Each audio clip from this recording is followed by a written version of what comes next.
Shalom Pak Bambang, saya mau izin bertanya, sebelum ada ciptaan Allah dengan siapa? Mohon pencerahannya. Kira-kira waktu Tuhan itu belum menciptakan langit bumi seisinya, Tuhan dengan siapa waktu itu? Nah ini mulai dalam, semakin malam ini nggak lama lagi saya ceramah, tapi semakin lama biar semakin dalam. Waktu alam semesta belum tercipta, malaikat belum tercipta, manusia belum tercipta, Tuhan dengan siapa?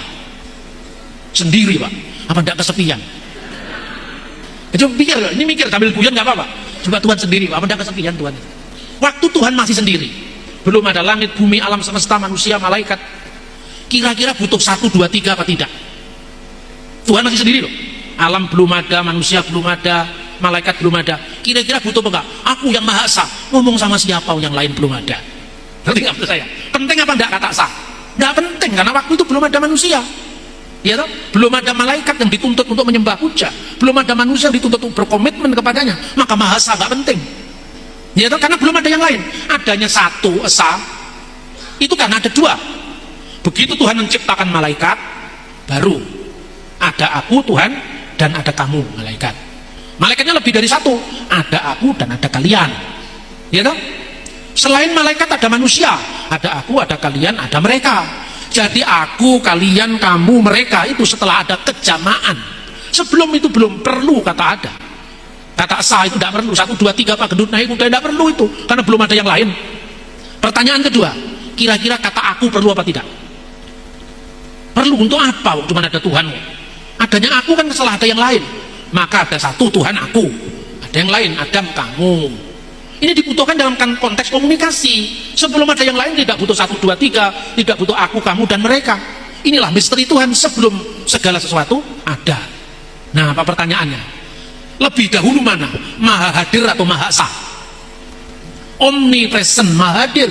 Tapi Esa 1, 2, 3 itu soal komitmen. Makanya kalau sekedar Tuhan itu Esa, setan juga bisa.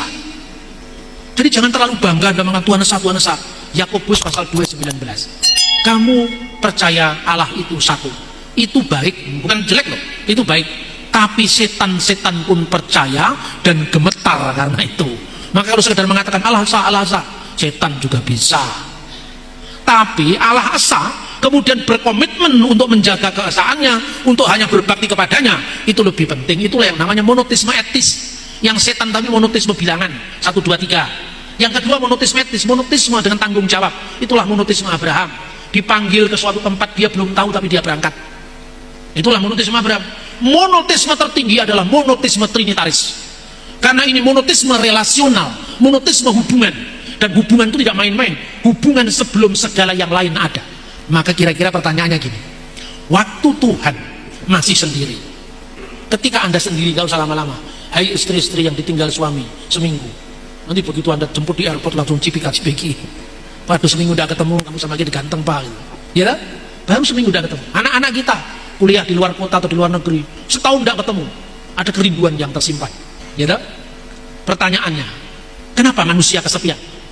Kenapa ciptaan kesepian?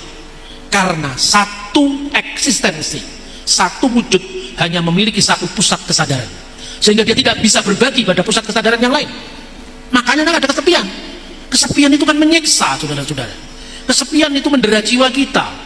Maka sebabnya ada nyanyian sunyi sepi sendiri tanpa dirimu lagi. Kenapa sampai ada lagu itu? Karena Anda sendiri. Bayangkan ketika sebelum ada ciptaan Tuhan sendiri, apa tidak kesepian? Kalau Tuhan sama dengan manusia, pribadinya terbatas, dia pasti kesepian. Dan kesepian itu bukan sifatnya Tuhan. Tetapi karena satu ousia tadi memiliki lebih dari satu hipostasis, satu ousia itu lebih dari memiliki satu pribadi, pusat kesadaran, maka tidak ada kesepian dalam Tuhan. Hubungan antara Bapa, sumber, Putra itu yang diperanakkan dari sumber yang satu, dan Roh yang dikeluarkan dari sumber yang satu, itu hubungan dinamis dalam keabadian. Bahasa kerennya para teolog dinamakan perikoresis, saling mendiami. Karena saling mendiami ada hubungan kasih kekal. Saya bertanya, Allah itu kasih Pak. Apakah itu kekal? Ya kekal. Allah itu kasih. Yang dikasih siapa? Manusia Pak. Tidaklah aku ciptakan engkau agar kamu mengenal aku, katanya aliran kebatinan Jawa.